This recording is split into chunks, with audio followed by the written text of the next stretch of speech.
Right. This recording is to explain subgroups in more details for FQ. So if you go under maintenance and then you go to main menu, where you would do it is under subgroups of your stock.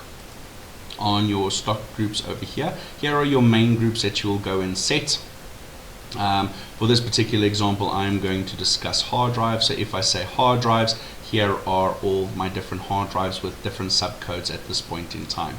But let's quickly explain in more detail why you would use this. So I just did a Google image search for Seagate hard drives as an example. So as you can see, all of these are actually hard drives that are on the system.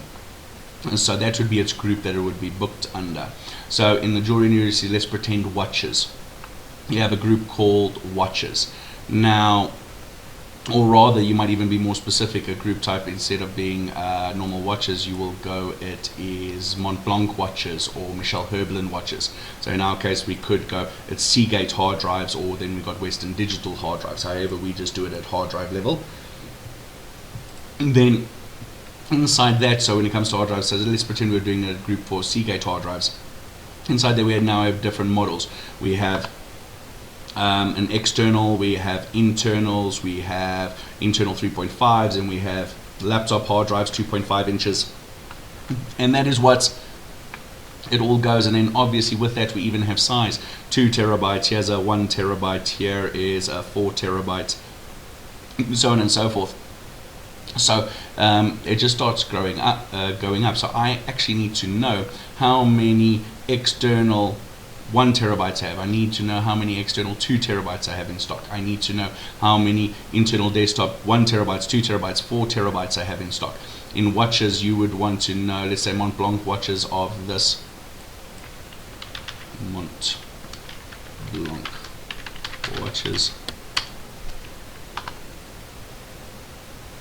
images. So this model, you want to know that you have 2 of these in stock, or you want to know you have 1 at this branch and 1 at another branch.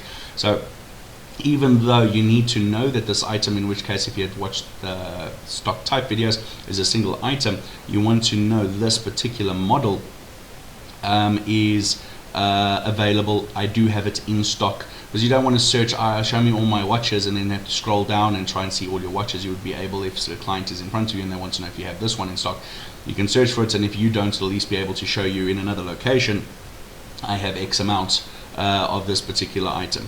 So your subgroups is where you handle this. So you would say, it's okay, it's of group type Mont Blanc watches, but my subgroup would be this model, I'm assuming this is the 101548 model, and you will then say I have this, and when you receive this, you will say I've received this model into stock.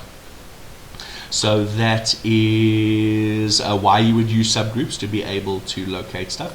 So when you edit a subgroup over here, manage subgroup, let's create a new entry. Let's pretend I want this one for hard drives, subcode Seagate Iron Wolf 2 terabytes. So this will now be my subgroup. So if I ever search for that, anything that I booked in under this code, I will be able to locate it. Description 2 terabytes SSR is the supplier stock reference. So you might want a different one. So for example, on my case here, I might say I don't want to make this Seagate, I want to make it 2 terabytes. 2 terabytes. Because I don't care if it's a Seagate or Western Digital at this point, because I know the description will tell me and the supplier SSR will tell me. I just want to know how many 2 terabytes I have in stock and 1 terabytes, etc. So with your SSR, this is where you'll say this is the supplier stock reference number for this particular one. This can be changed when you book in a specific item, but this is just the default. For that, supplier is from multiple or single supplier. What is the cost? Ex-VAT, VAT, cost, price of that one. How it calculates, this is just a static entry, but when you actually create stock, there are 2 ways that it can actually calculate price. That is a different video at hand. Then length, depth, height, weight. Is this a non-vatable item? Milk, bread, gold coins, etc. are non-vatable items. So you would have to know for your industry if this is a non-vatable item group, and comment should you wish. And you can actually upload an image for at group level, and then you just say entry if you do want to go and edit one. you can just go select the group and edit on the fly. And that is the reason why you would use subgroups and how to edit